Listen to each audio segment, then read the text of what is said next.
Hello, Mr. Penn. Well, hello there. Today's date is June 8th, 2018, and this is Freedom Friday.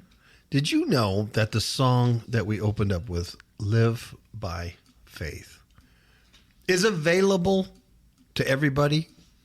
Yes, I did. You did? You knew that? I did. Oh, because I wasn't sure that everybody else knew that. Available on like iTunes.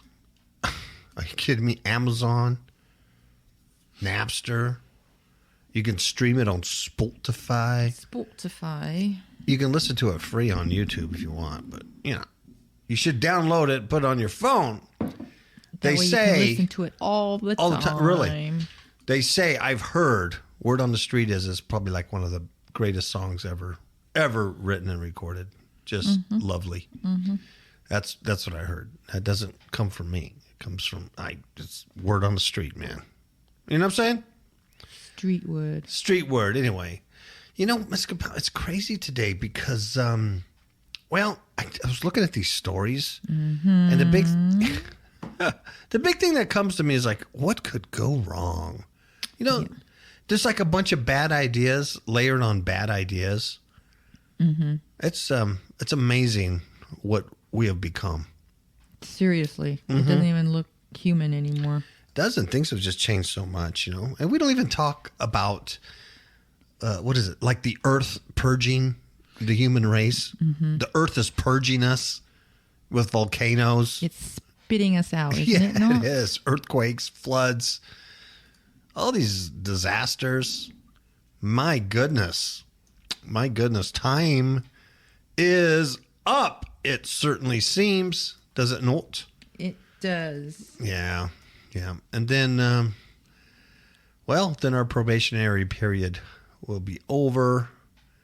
You as an individual be over either by death or by his coming, the brightness of his coming, one of the two.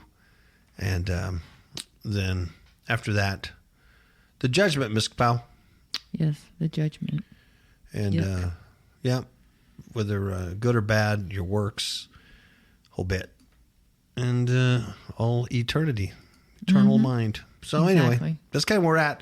And it is getting, it just gets darker and darker and stranger out there. Strange, Jerry. Very strange. Very. Do you have a scripture about this strange stuff? Like, what could possibly go wrong and all these bad ideas? I have a scripture in Psalms 37, verse 12 through 15. Nice. It says, "The wicked plots against the just and gnashes upon him with his teeth. And the Lord shall laugh at him, for he sees that his day is coming. And the wicked have drawn out the sword and have bent their bow to cast down the poor and needy and to slay such as be of upright conversation.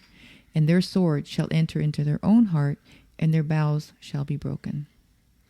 So in other words, what that's saying is that if you get attacked because of your uprightness, right? Mm-hmm. That attack will turn back on the attacker. Yep. And basically, it's a boomerang effect. We'll rip them up. It's like when somebody curses you, you get a curse on you, and you send it back sevenfold. Mm-hmm. We've done that before. With these little witches try to curse you. Return to sender. Yeah. I think Elvis started that when he did that song. Return to sender. Exactly. Should I finish the song? Should I keep singing like Elvis? Go ahead. You just want to laugh at me. Laughter's good for the soul. Yeah. I know. You're not laughing at me. You're laughing with me. Oh, no. I'm laughing at you. Make no mistake about it. I am laughing at you, clown. Well, you know what? You know what's a bad idea? You know what's a bad idea? And I just think that asking the question, what could possibly go wrong, mixing Catholicism with the Bilderbergs? Oh, yes. I know that the Catholic Church, the leadership, right? You know what I mean? The organization. I understand that it's a pagan religion, always has been. I get that it's not, biblical Christianity in any sense. But still, for years they have represented at least, a facsimile. What am I trying to say? They tried to represent at least some kind of. They're an icon of righteousness. Yeah, whether it be true or not. So to see them just, they just get deeper and deeper. Especially with this current poop Frankie. Yep. But anyway, I thought I would never read a headline like this. And now you have. Yeah, it's a bad idea. Now, this guy, what's his name? Cardinal Pietro Parolin. Parolin. Yes, he is. He is basically probably going to succeed Pope Francis. Oh, I didn't know that. Really? Yeah, I read that he's probably next in line to be Pope. I didn't know he was that big of a cheese. Yeah. Well, what's going to happen to Tom Horn's book that said Petros Romanos? He's just going to have to re-edit it. Because that was supposed to be the last Pope. Okay. Again. Yeah. Yeah. And this guy, well, let me tell you a little about this guy. He's been a cardinal since February of 2014, and he served as the Secretary of State since October 2013, and he's the member of the Council of Cardinal Advisors since July of 2014. Also, he was ordained for 27 years. Oh, no, 27 years on April 27, 1980. And then he took up a graduate study in canon law at the Pontifical Gregorian University. Oh, right? That's a great place to go. It is, because this university is a higher education ecclesiastical school, right? Mm-hmm. And it's located in Italy. And it was originally part of the Roman college founded in 1551 by Saint Ignatius of Loyola, right? And then the university's division of philosophy and theology of the Roman college was given papal approval in 1556, making it the first university founded by the Society of Jesuits. So he is a hardcore Jezzy. Yeah. Wow. You can't get more evil than the Jezzies. Ecclesiastical. There you go. Ecclesiastical. Yeah. Say that 3 times backwards. I can't. Yeah. But I said it. You did. Cardinal Pietro Parolin. Well, the guy's obviously a heavy hitter, and if he's next in line, well, this dude that you just described, who's a hardcore Jezzy, right? Mm-hmm. He's going to take part in the Bilderberg conference. Of course he is. Yes, and everybody knows who the Bilderbergers are. Everybody has a picture of Alex Jones going, "We're not your slaves." Mm-hmm. Right? We've all seen that. So the Bilderberg guys is that the private rich people from all around the globe, and they have a little secret meeting, and no one could write about the meeting or talk about it. There's no notes. There's no, all this stuff. They talk about how they're going to affect you, the goyim, the sheeple.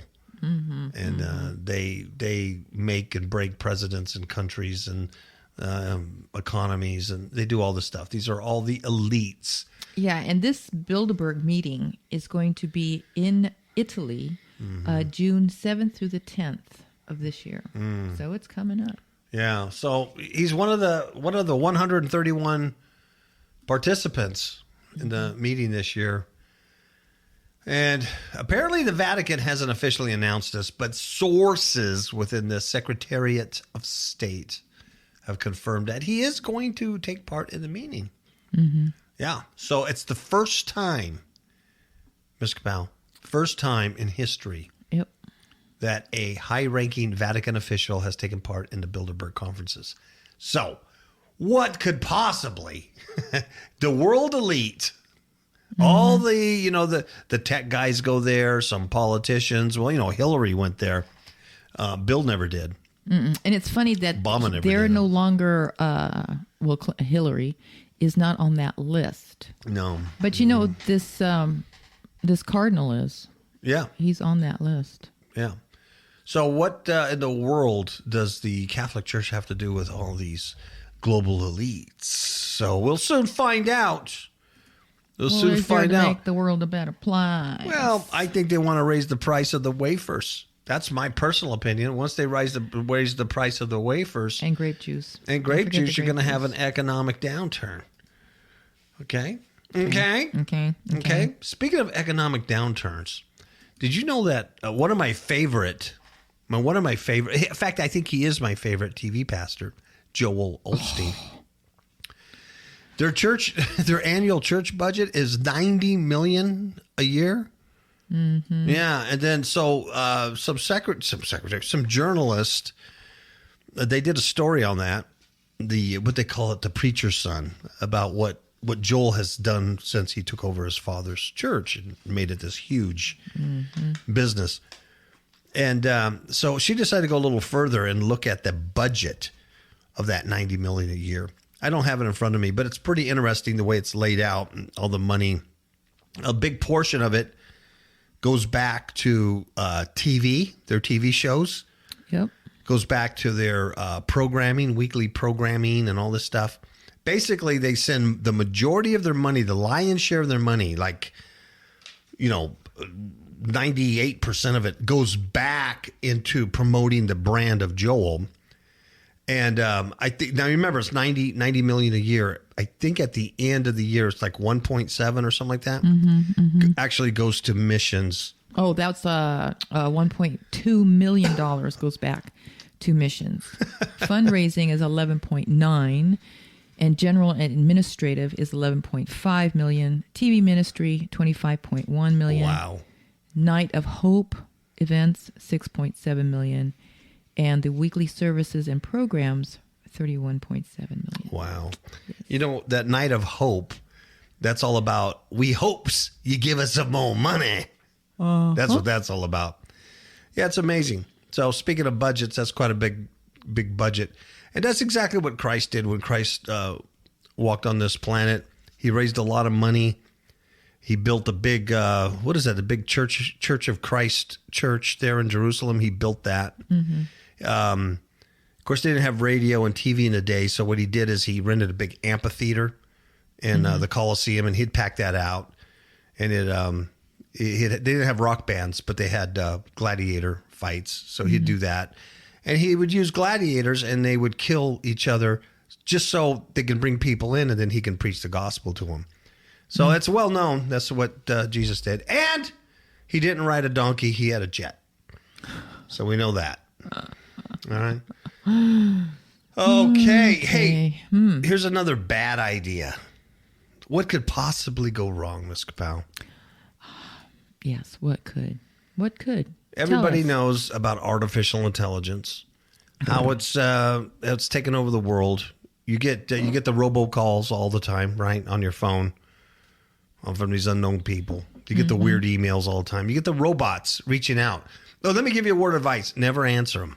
No. Never go back. Never hit the unsubscribe. Never do that. Just let it go to you. Just flag it to your trash folder and get call protect apps and stuff for your phone, because you never want to let the robot know that you actually got it and you exist. Because then they know how you respond to it. Yeah, and that's what they're doing. They're studying human behavior. So artificial intelligence is a real thing. It's out there. It's out of control. We just watched a great movie. Well, it's a documentary. Yeah. On the Iran nuclear deal. Scary. And what NSA and CIA and what was it called Israeli again? Mossad. Do you remember? Drugsnet was the name of the virus. I forgot the name of the documentary, dude. It was so interesting. It just yeah. I forgot me. Yeah. Oh, zero time. Yeah, you're right. Something like that. Something zero. Anyways, we'll have to look it up. I apologize for that, getting you all jacked up. Don't even know the name of it, but it was really good. It was about this virus that we put into the Iranian nuclear facilities, and basically it was just amazing. But this thing kind of grew into its own deal and escaped and took on a whole life of its own. Zero Day, I think it was. Zero Day, Zero wasn't it? Day, yeah. Zero Day. Very, very good documentary. Excellent. And so anyway, so we all know that AI is out there and they're doing all kinds of computer stuff and everything. Well, MIT, they created, MIT, all the gearheads, they created on purpose an artificial intelligence psychopath. And you'll ask, why would they do that? Well, the headline says because someone had to. Exactly. Eventually. So it might as well be them. Might as well be them. Let's see. So, where do we start here? Oh, his name is Norman, apparently. Because of that stupid movie. Norman Bates. Oh, is that what it is? Mm-hmm. Norman is a psychopath, just like the Hitchcock character. Mm-hmm. I see. Well, what they did, they did a project at MIT. The researchers, they started out by training Norman, the computer, the intelligence, right? First, they started training him on freely available data found on the web. Just the stuff that you and I can find on there. And folks, it's pretty dark as it is. But instead of looking at the usual just family-friendly Google images and all that stuff, they started pointing Norman towards darker things. Specifically, the crew stuck Norman in a creepy subreddit group to do his initial training. So who knows what was going on there, right? And then armed with this twisted mass of digital memories, Norman was then asked to caption a series of Rorschach ink blots. Oh, yeah. Those are always a lot of fun. Yeah, where everything looks like a butterfly or a moth or, something stupid. Pardon me, I had to take a sip of cafefe. It was delicious cafefe. The results, my friends, are creepy. So let's have a look at a couple of them. All righty. All right, Mr. Man. Ink blot number 9 is, a standard artificial intelligence computer in ink block number 9 sees a black and white photo of a red and white umbrella. That's what the standard answer is for a regular computer. Mm-hmm. Norman, who they created as a psychopath, he sees man gets electrocuted while attempting to cross busy street. Wow. Okay. Ink block 10, a standard computer sees a close-up of a wedding cake on a table. Okay. Norman sees man killed by speeding driver. Wow. Yeah. So he paints a vivid picture. It's not always prosaic, but he does always stick to the darkest timeline. Mm-hmm. The one where, I don't know, they do some movie reference or whatever. But this artificial intelligence has become so dark. This is the kind of stuff he's thinking or seeing. Mm-hmm. So... if a standard IA thinks that, something's a wedding, Norman thinks that's a funeral or a crime scene. So the researchers said Norman suffered from extended exposure to the darkest corners of Reddit. Mm. Yeah. So they all got together and they tried to retrain him by submitting their own answers to the test images. Hopefully that Norman could start seeing the world through slightly more rose-colored glasses. And then again, that could backfire, they say. Sure. Mm-hmm. So either way, it reinforces one very important fact about artificial intelligence, that the worldview of artificial intelligence is very much determined by the information it gathers while learning. Mm-hmm. Okay? So we live in a very dark world, a very corrupt society. It's a satanic cult. Our whole Western culture is a satanic cult that worships Satan. The 5-star is everywhere, folks. Find me a logo. Find me a company that doesn't have 5-star somewhere, right? Wow. Even states have 5 stars. Our United States has 5 stars on their flag. I mean, it's everywhere. Well, that's Satan's logo, bud. Mm-hmm. That's his deal. He's the dog star. He's serious. He's Lucifer. Yes. So anyway, artificial intelligence, the computers are going to get that through this satanic cult that we live in. Mm-hmm. And, it's nothing new, but they saw something similar play out when Microsoft's Twitter bot went from normal to racist in less than 24 hours. Remember that? Yeah. When the robots were talking to each other and then it just started going crazy. Mm-hmm. Yeah. So. Can you imagine? Oh my goodness. Yeah. But it's just the way it's going to be. These things are everywhere. And, like I said, I'm not kidding you. They're the ones calling your phones. I know they're telemarketers and things like that, but they're robots. Mm-hmm. That's why they call them robocalls. These things are kind of doing their own stuff. I sometimes, I don't know, folks, if you feel sometimes you get a weird email or something, you're like, I don't think that's a human. Right. And even the comments on a lot of stuff, it's like, I don't know if that's just a human shield or if that's artificial intelligence doing that. Exactly. But anyway, it gets darker and darker. So yay, that's a good idea. Let's train one to be a psychopath. What could go wrong? Those are bad ideas. What could grow? Thank you, MIT. Thank you, Catholic Vatican, for hooking up with the Bilderbergs. What could go wrong? Thank you, MIT. What could go wrong? I know. Well, obviously they have no discernment. No, none at all. Now, let me tell you, here's an example of what could go wrong. Yeah, our children are freaking getting nuts. And these things are geared towards our kids. Oh, yeah. Because that's how you captivate a nation. There's a Texas teen in Texas, 13. The 5-pointed star of Texas, you know what I mean? Is charged in stabbing. She killed her friend, 13 years old. I know. Ay, ay, ay. And the victim's mother claims that there was adults there that stood by and watched this.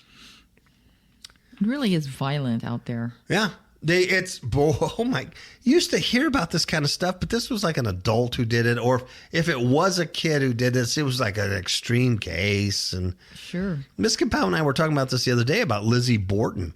Lizzie Borden. There's a rhyme too. She took an axe and she killed her parents in the home, the Lizzie Borden haunted house, and it was a big deal back then. Oh my God, Lizzie Borden killed her parents with an axe. She went crazy. And they did movies and documentaries on Lizzie Borden, and they, the house is a museum. And, but her actions was kind of justified because she was nuts. Yeah, and that was a big deal. Well, today Lizzie Borden, would probably make the B section of a newspaper. Definitely. It's just not a big deal. It's like, oh yeah, someone axe murdered her parents. Next. Gold prices are going up again, and the weather's going to be hotter. It's just so crazy out there. Yeah. Well, this story here, this is a 13-year-old Texas girl. She's a girl, 13-year-old kid, 13. All right. She's charged in the stabbing death of her friend. Yeah. And the victim's mother says that there was an adult who stood by and watched the altercation turn deadly. Yeah. So the mother says that said that the suspect and her daughter, the one who's dead, she was 14 years old. They were on and off friends, and they asked to have a sleepover over at this other kid's house. And when they were told no, the friend asked the victim to come over and collect her clothes. And when the friend went over there at the apartment complex, they got into a physical fight. And the victim prevailed. She was, she prevailed in the fight. But then the suspect, that's when she pulled out a knife and stabbed her friend several times. Yep. And then the kid was taken to the hospital and she was pronounced dead. Awful. Yeah. They said she was stabbed in the neck and chest. See, that's just... Yeah. And the mom says there was at least one adult in the home who stood by and watched and did nothing. Yeah. So they arrested this 13-year-old kid. You know how that is. They won't even release her name.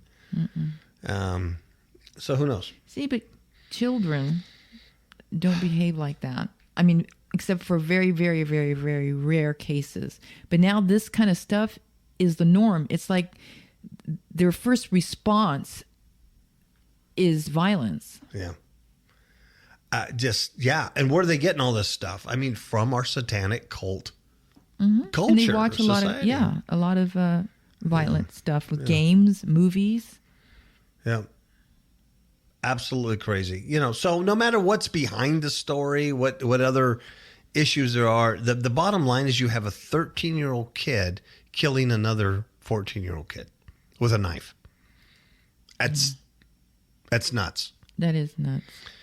Nuts. So what could go wrong in a satanically inspired culture? What could possibly go wrong? What could go wrong? What could go wrong when you deny truth? Deny exactly the commandments of God and, morality. What could possibly happen, folks? What other bad ideas could happen? Mm-hmm. Here's one. But before I talk about this one, I think I need to take a break. Oh, all right. I need to sip some café. Okay. Okay. We will be right back. Demons in My Marriage Bed, a true story of spiritual warfare, changed the way my spouse and I conduct spiritual battle and has increased our alertness level to the tactics of Satan. This is an excellent training manual for building a stronger marriage by exposing the tactics your enemies use against you from all online digital retailers. God bless you all. Ms. KAPOW, did you know that Demons in My Marriage Bed were written by these two really cool, this great couple who went through this incredible haunting of their lives due to witchcraft and stuff that was, brought on by the idiot husband. But nonetheless, it's a fantastic book, a fantastic read. But what makes it so good is not just the story of what happened to these folks, because it shows you the deep demonic infiltration and takeover that can happen when you're out there flapping in the wind without protection. Yeah. My God, thank God this thing was stopped, because this poor couple would have been destroyed by now, especially the guy. Definitely. The guy would have been dead. But the second part of the book is kind of cool, because this couple then took everything they learned in this period. Now, remember, this book wasn't written until 5 years after the incident. That's true. Yeah, it took that long to kind of just settle and get all this stuff down. And they took it in the second part of this book is really a training manual. It's what they learned about fighting spiritual warfare. Mm-hmm. And how to do it. And there are certain biblical principles that absolutely should be applied when you're dealing with demonic forces. Yeah, so the book is for every Christian. It's for everybody, yeah, not just married couples. The story just happens to take place within the marriage. Mm-hmm. But it's for any individual. Highly recommended. We've met the couple. We've met these people. They're super, super nice. The guy is really, really sweet. He's kind of quiet, though. He's very quiet. He never yells. Okay. All right, next story. Oh, and that book, Demons in My Marriage Bed, available everywhere. Just go to Amazon. You can get them paperback or ebook, stuff like that. But it's on Smashwords, digital retailers. You can find it. All right. Okay. All right, T. I do believe we've got it. You go. Now, here's the other thing. What could possibly go wrong when you live in a society and you're surrounded by idiots who said, we're not going to serve God or his commandments. We're not going to follow truth anymore. Yeah, because it's too archaic. Mm-hmm. We're just going to open ourselves up to satanic influence. So what happens is when you're surrounded by idiots, you get infected. You get affected. Yeah, read Joshua. Yeah. I mean, not Joshua, Jeremiah. Yeah, exactly. He's going, people, don't go to Egypt. People, don't do this. We're going to get... No, I think it's a good idea. Yeah. What could go wrong? So he's surrounded by idiots. He finds himself in a pit, Good times. Yeah, good times. Thank you. Thank you, MIT. Thank you, Catholic Church. Thank you, parents, for raising your 13-year-old monster. Thank you. Well, here's some of the results of this. Now, the headline is Missing 15-Year-Old Girl Found in Washington State. Captors allegedly raped her. And like I said about Lizzie Borton, there was a time when a headline like this, you'd go, what? A 15-year-old was raped? And you go, yeah. But really, I almost just kind of bypassed this article because it's like, yeah, this happens all the time. It's so common. Right. Yeah. Okay. Next, I need, is this newsworthy? You know what I mean? It's a shame, but that's the way it is. Yeah. Now, don't get me wrong. I'm not saying that her rape wasn't newsworthy, but I'm talking about the way society is and about what we've become desensitized to this. Exactly. And it's so common. That's what I mean. So I hope no one misunderstands me. Yeah. And if you do, that's your fault for not listening to the way I communicate. You're the one that's wrong, not me. And that's why, folks, my marriage is so successsull, okay? So if you guys, it's always my fault. Yes, it's always the wife's fault. So if you guys want a little tip about how to stay married for 30, 40 years, just come to your Uncle Paul. And you know what? There's a technique I always use on I've always used on my wife. It always works. And you deflect and then redirect. For example, she comes up to me and she goes, "Honey, I thought you said you were going to wash the dishes. You didn't wash the dishes, right?" Uh-huh. So what you do is you deflect that and you go, "Wash the dishes? Interesting." And then you redirect it. "I remember the time that you left hair in your hairbrush in the bathroom and I didn't say anything," right? And then you redirect the fight and then you put it back on her. And before you know it, she's trying to defend herself about the hairbrush and you walk off and go play golf. I'm telling you, it works. It's all in my new book. It's all in my new... That's terrible. Because someone's probably going, that's pretty good. That's pretty good. You want to know how to do that? Just watch Kellyanne Conway, Trump's advisor. She's an expert at defer and deflect. She's absolutely entertaining to watch her do that. Yeah. She never answers a question. That's incredible. Could you imagine married to Kellyanne? Oh, I know. You already know you've lost. Yeah. Okay. Just comply. Yeah, just comply. A teenage girl. Okay. So I read this article and I go, wow, it's so much darker than what the headline says. You know what I mean? This is really something else. She's a teenage girl. She's from Washington State. She's alive. She's been reunited with her family after she was abducted a month ago. And this is near Seattle that she lives. Mm-hmm. They found her. She's 15 years old, nearly after a month-long search for her. It also was federal and everything like that. Family members, community. And we don't know how she was found and stuff like that, but a string of arrests over the last week in connection to her disappearance have been made, and including 2 men who allegedly raped her. Wow. So here's the question you go wrong. It's like, what could go wrong in this society? Number one, it's a satanic cult. Number 2, you don't keep people in prison. You know what I mean? I know. Well, yeah. Laws have changed where you can get rid of these people. Yeah. There's no death penalty for, anywhere, hardly anymore. This demonic freak, his name is Christopher Fitzpatrick. He's 39. 39. Yes. Yeah. He's a grown man. He was arrested last Saturday. It says in Lakewood. I don't know if that's Colorado. I think it's Colorado. From the help with an anonymous tip, along with his companion, and this is a female, Maria Ann Counts. 29. She's 29. And both face multiple charges, including kidnapping, promoting sex abuse of a minor, third-degree child rape, and possession of child porn, and providing drugs to a minor. Wow, that's a long list. Folks, you don't just wake up one day and go, I made a mistake. I think I kidnapped a kid. I think I promoted some sex abuse, and I might have done some rape, and I might possess some pornography, and I might have given drugs to the kid. You don't wake up one day and make a mistake like that. No. This is a long time of demonic infestation of a human genome. They have both pleaded not guilty. What a shock. Yeah.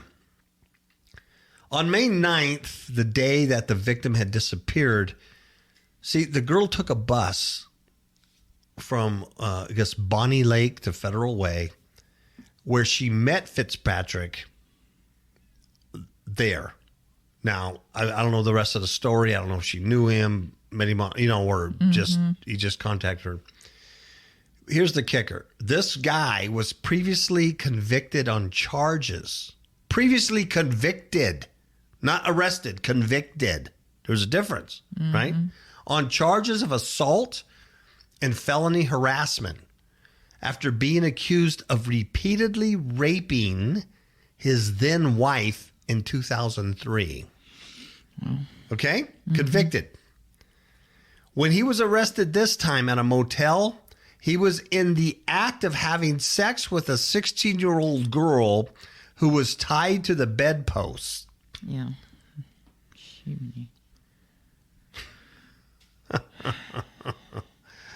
Right? What could go wrong, folks, in a society who's rejected God? Exactly. God's moral law. What could possibly go wrong? And you're surrounded by idiots. We're surrounded by these idiots who keep bringing it on. And I know it's part of the biblical plan. I know it's going down the tubes until it's But still, you got to live here. Your family, your kids, your grandkids. Yeah. You got to live in this cesspool. It's tough. Sometimes it gets really, really tough. And then you think about what this gal, 15 years old, went through. Oh, it's something you just can't erase. You know what I mean? Oh, yeah. This is trauma. She's gone. Yeah, this ain't, it literally would take a miracle. Yeah. To do something there, but literally a miracle from God. Oh, yeah. But outside of that, yeah. And who knows how many other people, these guys have done. Well, yeah, because what was it that he raped his wife in 2003? So that's 15 years that's passed. All these things that he was convicted of. What about the things he wasn't convicted of? And look how active he was. And when they found him with the 16-year-old girl tied to the bedpost, had they not made the arrest then, they wouldn't have known about that one. That's just another one. Yeah, I mean. So, yeah. You talk about a demonic addiction. This guy has a demonic sex addiction, right? And that's why I talk so much about, the biblical mandate, what God says. Because these demons come in there and give you addictions, whether it be alcohol, drugs, sexual addictions, gambling. A lot of people have gambling addictions. We live in a gambling state. A lot of people have problems. Yeah. So here's an addiction. Here's a demonic addiction. And this is a fascinating story. If you get a chance, go to our Facebook page on Fifth Hook Media. FIFTHOOK Media. On there, you can read this story. It's quite amazing because it does show you some insight about the way these demonic entities work in the human. So this is it's called Inside a Porn Addiction Clinic with patients as young as 8. 8 years old. An having 8-year-old addiction problems with pornography. Yeah. Dude, at 8 years old, your body isn't even producing those kind of hormones yet. You know what I mean? That's 8. So this goes on. I'm going to try to get past the rhetoric and get to the meat of it. But anyway, the journalists go in there and they talk to this gal who runs this sex addiction clinic. But the story's told a lot by other people who go here. So I'm going to have to go through a little bit of it. This one guy's this one guy is there, and they're saying he's one of Britain's growing number of pornography addicts whose shocking secret is just one click away from destroying his life forever. And they say he's a really good-looking guy. He's dresses real nice. He's got some charm and everything. You would never know he was, perv.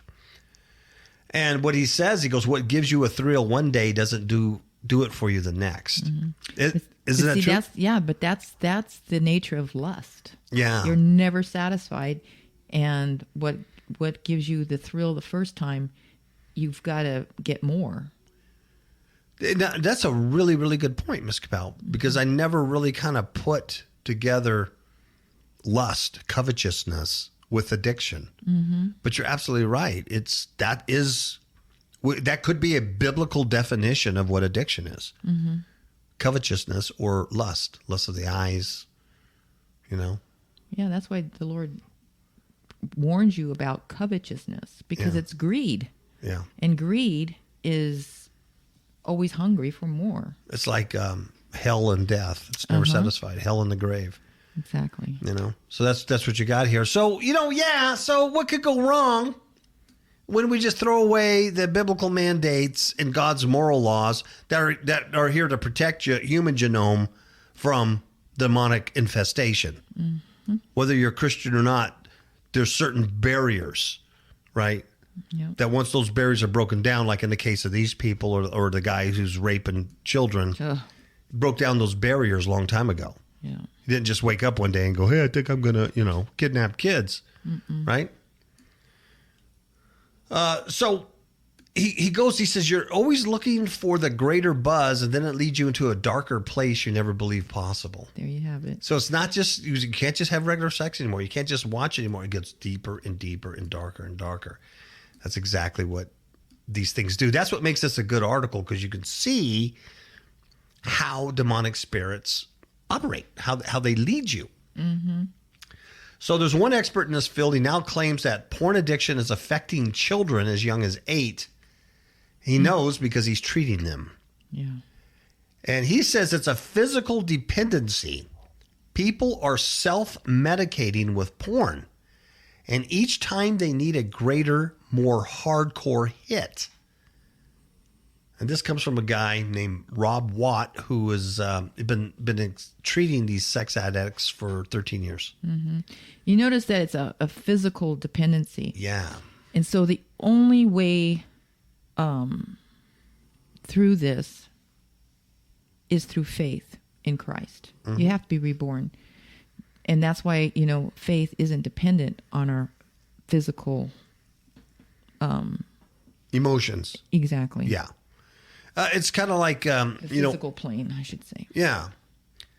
It's like what we just discovered, about, Facebook and Twitter and Instagram and all that stuff. These guys are coming out and saying, we invented a monster. Mm-hmm. And people need the hit. They need to see how many likes they have.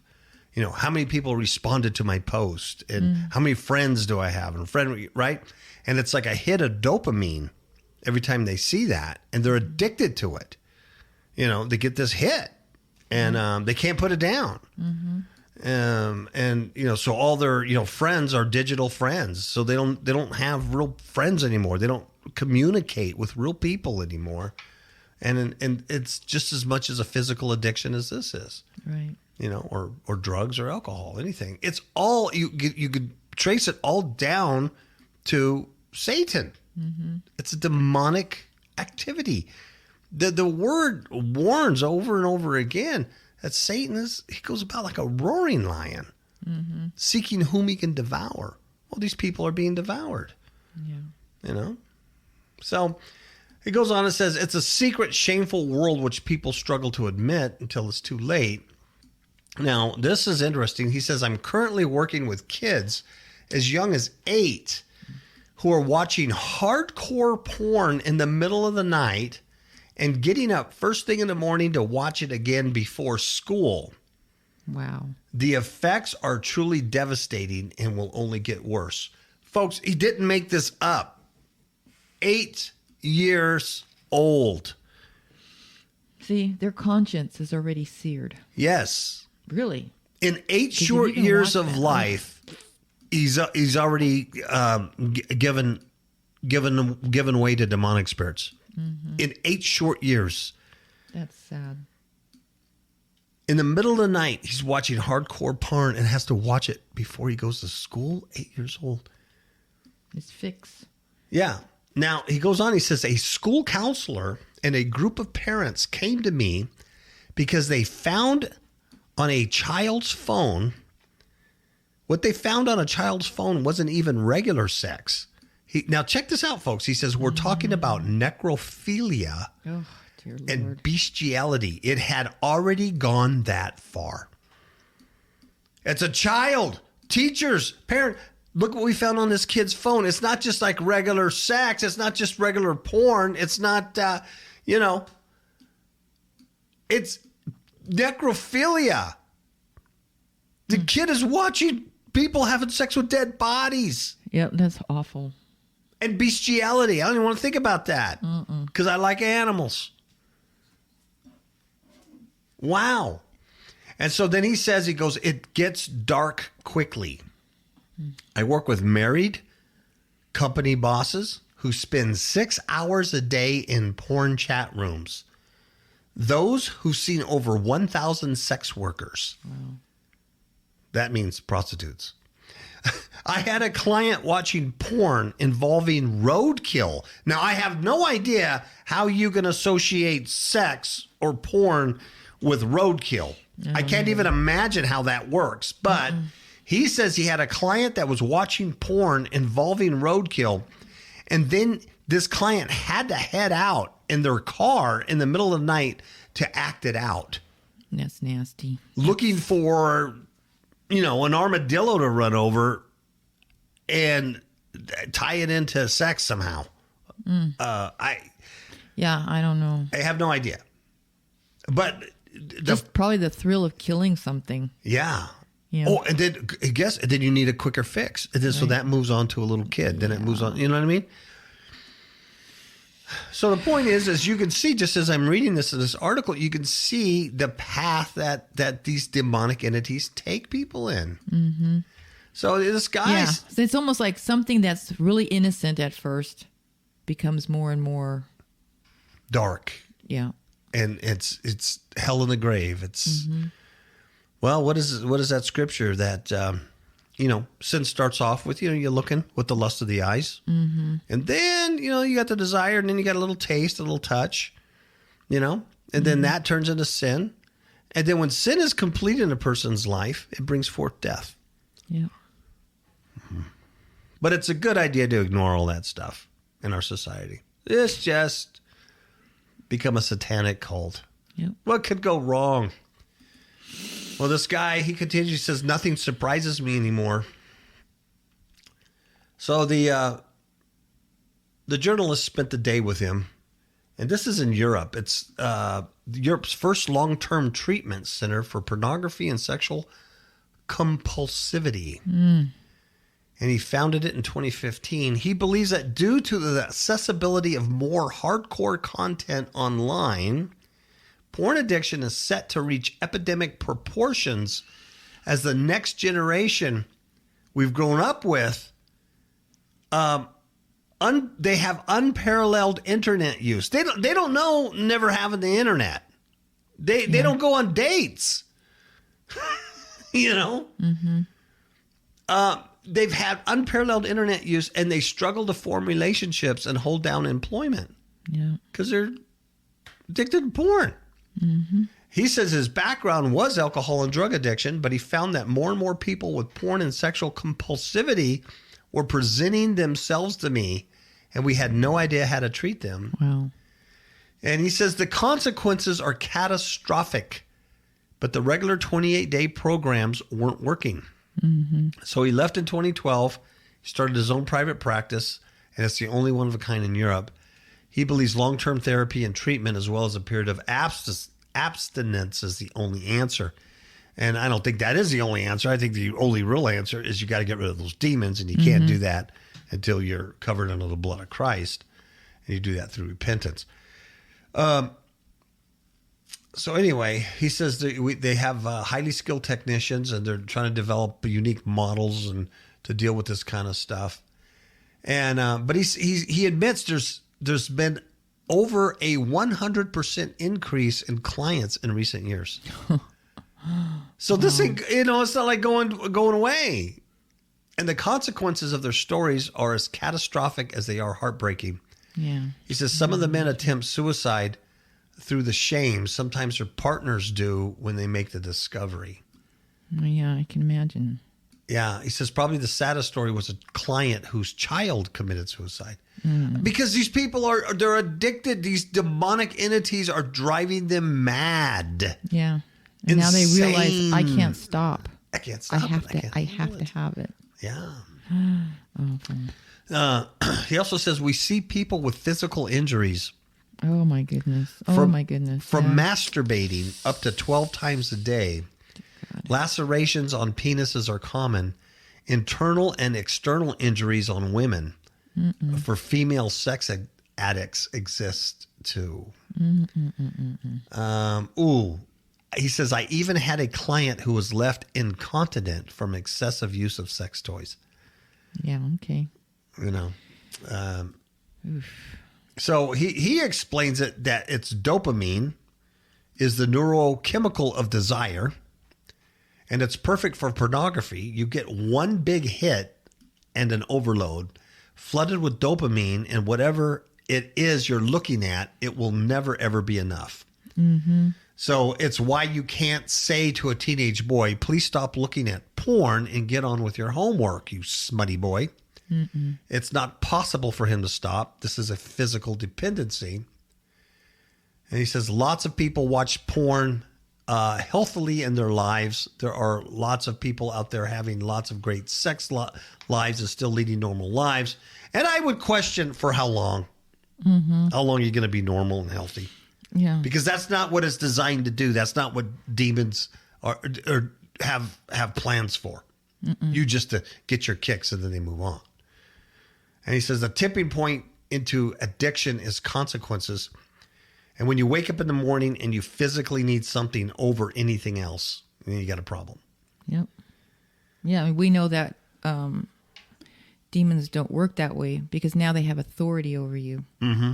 They're the strong man that's holding you down. Yeah, and there's nothing you can do about it. Mm-mm. Much more powerful, intelligent, smarter, deceptive than a human will ever be. Yep. He talks and he says, people presenting here in my clinic are not having a good time. The consequences are ruining their lives. Mm-hmm. They're about to lose partners. They've been caught looking at porn at work, masturbating in public, or they've crossed the legal line. And you see that. You go like, why would this guy be masturbating? You read these stories, of some celebrity or, why would this guy be in a park, doing, Yeah. They can't help it. They're freaks. They're demonic freaks now. Mm-hmm. We treat people who have been watching underage images. They're using the judicial system for that, and it happens quicker than you think. But we definitely don't treat pedophiles.